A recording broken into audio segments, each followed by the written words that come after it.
Fala pessoal, tô aqui numa manhã de sábado, fazendo uma reflexão aqui na caminhada na propriedade, muito sobre o que se passa no contexto da minha geração ali, o pessoal nascido, vamos dizer aí de 93 a 99, no quesito que a gente conhece como quesito de negócios, né?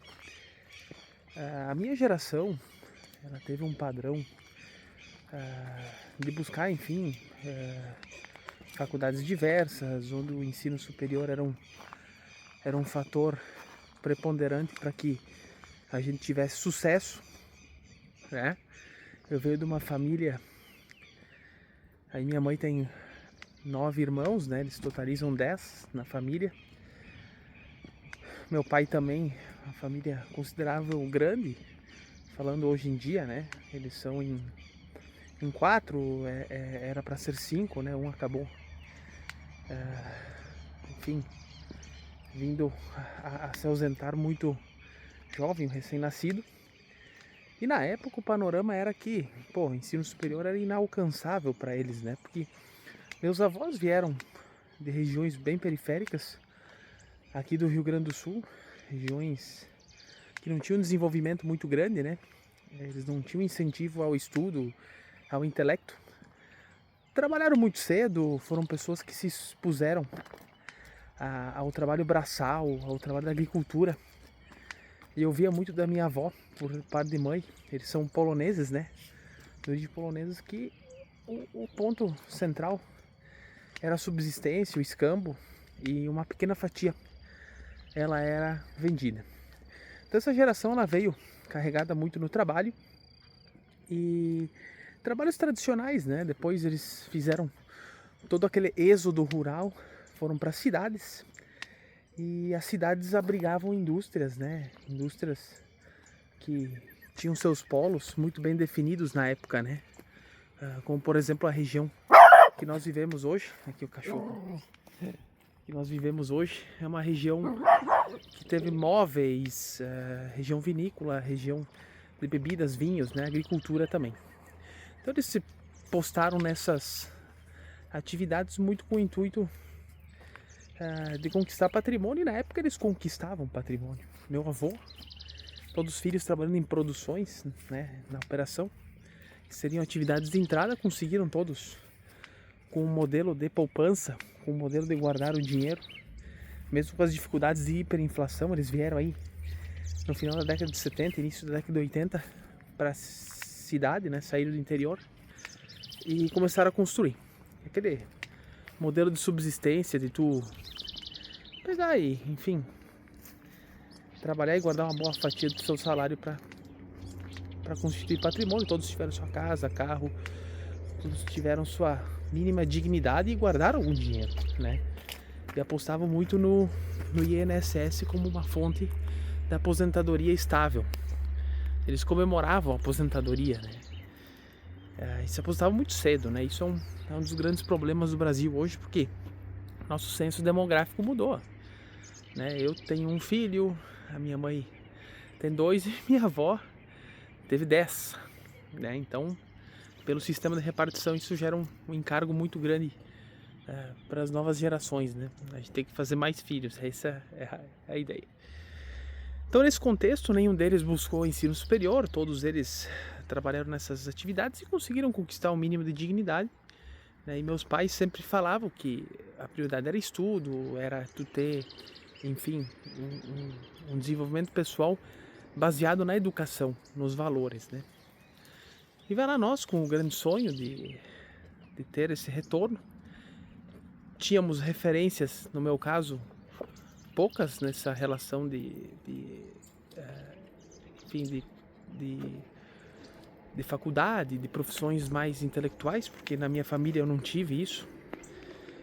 Meu pai, na verdade, se formou em técnico em enologia e depois, mais tarde, na casa dos seus 40 e poucos, acabou se formando em direito, mas as referências que a gente tinha eram referências familiares de muito trabalho. Então, fui lá, estudei economia, me formei no último ano numa escola pública, onde eu Estudei à noite, inclusive, trabalhava durante o dia numa fábrica, uma metalúrgica.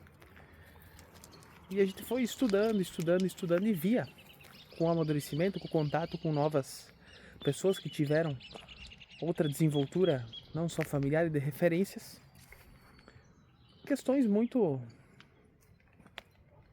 similares ao que acontecia lá atrás, mas num escopo um pouco maior. O pai tinha uma formação, era um dentista, era um engenheiro, e falava pro seu filho, pô, o seu horizonte é tu ir para uma grande capital, trabalhar em São Paulo, fazer sua vida lá.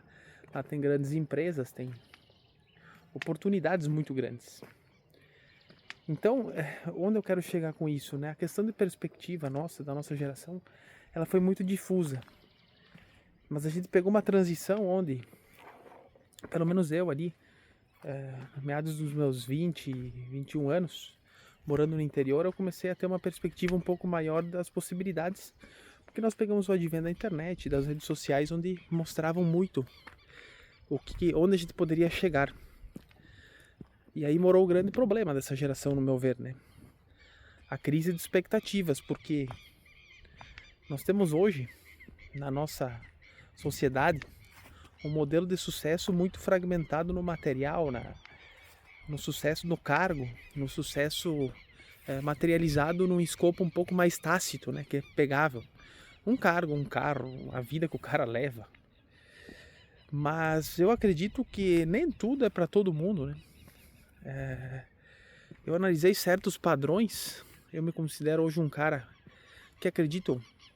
Eu sou muito pragmático nisso. Até eu vi um vídeo esses dias do Raul Sena, que é um investidor sardinha, num debate. Eu me identifico muito com ele, assim. Eu acho que nós precisamos de uma economia livre, uma economia que as empresas possam fluir de uma forma menos burocrática, que a vida siga o sentido natural do mercado, mas claro, com algumas regulações que se destinam a preservar a concorrência, primeiramente, né?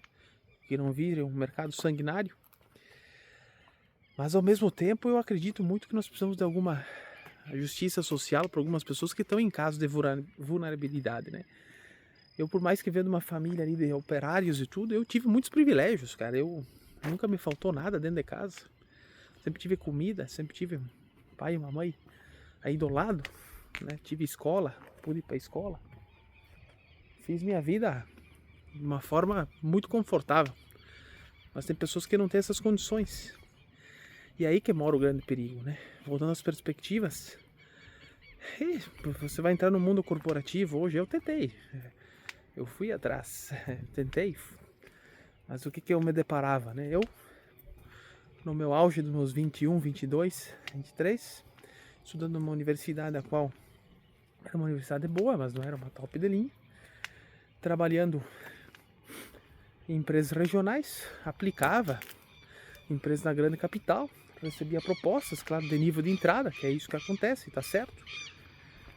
E não tinha condições de ir, porque tinha um salário que era bom em relação à minha cidade, mas o custo de morar numa capital é muito grande.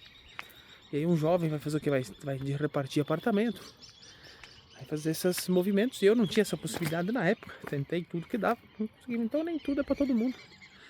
E às vezes a gente se botar numa caixinha e tentar um objetivo que não é nosso, nos gera uma crise de expectativa, e a gente vive aí nesse mundo muito frustrado, e a gente não pode ficar. Às vezes aceitar a nossa realidade, ser feliz com o que a gente tem, tentar buscar materialidade no que a gente tem, e onde a gente estava e onde a gente chegou. Eu, por exemplo, falando um pouco mais da minha história, eu fui lá, trabalhei na metalúrgica, subi para a área financeira, daí tinha uma empresa que tinha uma linha de serviço e também fazia captações de recursos no mercado financeiro, via um banco famoso aí no mercado. Fui lá, me contrataram, me conheceram nessa outra empresa, trabalhei lá analisando empresas, aprendi muito sobre contabilidade, eu como economista, aprendi sobre negócios, me expus numa empresa pequena, fiz uma trajetória assim, Meus pais tinham uma pequena empresa que estava em dificuldades financeiras. Eu acabo voltando para ajudá-los. Me surge uma oportunidade para desenvolver novos negócios na Ásia, no Japão.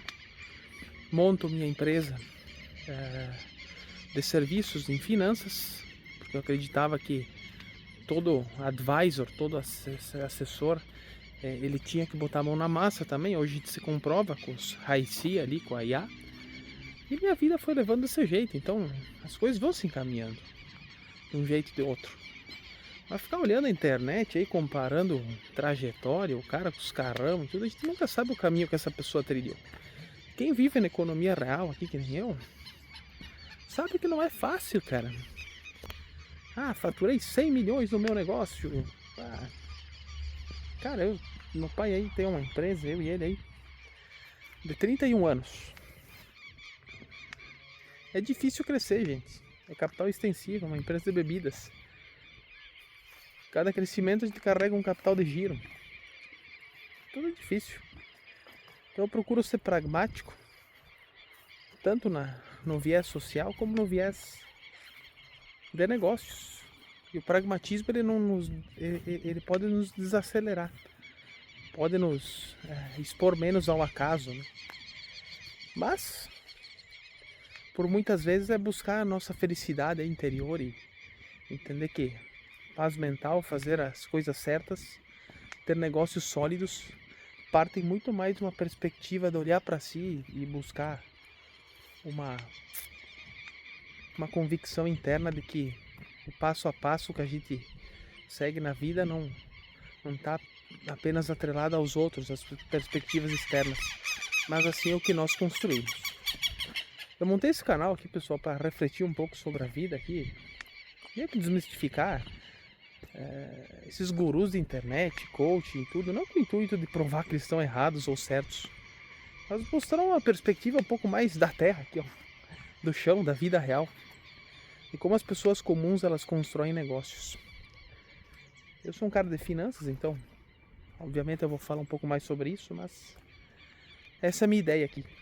Então sinta-se à vontade em compartilhar esse vídeo, comentar aí, que a gente vai interagir bastante.